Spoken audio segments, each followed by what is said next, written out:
ఆకాశవాణి కడప కేంద్రం మీరు చూస్తున్నారు ఫన్నీ ఫయాజ్ యూట్యూబ్ ఛానల్.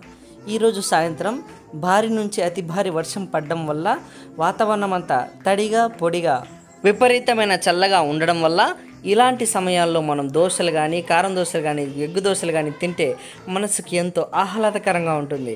కాబట్టి నేను నా ఫ్రెండు దోశ తినడానికి బయలుదేరాం. అతని ఫ్రెండ్ మాత్రమే కాదు, నాకు మంచి స్నేహితుడు కూడా.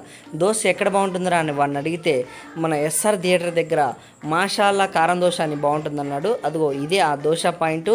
లేట్ చేయకుండా వెళ్ళి ఫుల్గా లాగిచ్చేస్తాను. మీరు కాస్త లైక్ చేసి సబ్స్క్రైబ్ చేయండి. ఇలాంటి వీడియోలు తెస్తూనే ఉంటాను.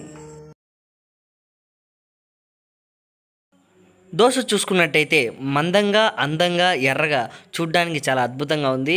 చూడ్డానికే కాదు తినడానికి కూడా ఎంతో బాగుంది. ఇంత చేసిన నా ఫ్రెండ్కి థ్యాంక్స్ తప్ప నేను ఇంకేం చెప్పలేను.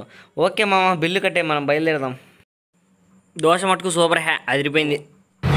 అమ్మయ్య ఫుల్గా తినేసిన. మా వాడు పాపం బిల్లు కట్టాలని పోయాడు. రా మామా, థ్యాంక్స్ మామ బిల్లు కట్టినందుకు.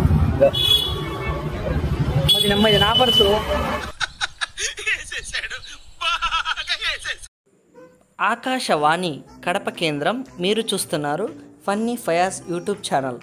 ఈరోజు సాయంత్రం భారీ నుంచి అతి భారీ వర్షం పడడం వల్ల వాతావరణం అంతా తడిగా పొడిగా విపరీతమైన చల్లగా ఉండడం వల్ల ఇలాంటి సమయాల్లో మనం దోశలు కానీ కారం దోశలు కానీ ఎగ్గు దోశలు కానీ తింటే మనసుకి ఎంతో ఆహ్లాదకరంగా ఉంటుంది.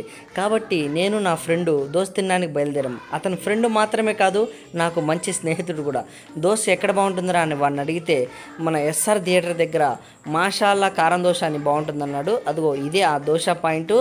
లేట్ చేయకుండా వెళ్ళి ఫుల్గా లాగిచ్చేస్తాను. మీరు కాస్త లైక్ చేసి సబ్స్క్రైబ్ చేయండి. ఇలాంటి వీడియోలు తెస్తూనే ఉంటాను.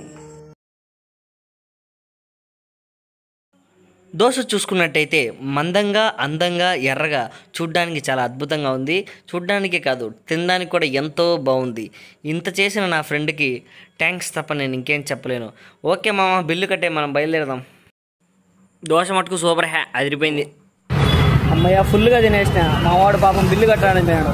రా మామా, థ్యాంక్స్ మామ బిల్లు కట్టినందుకు. అది నా పర్సు.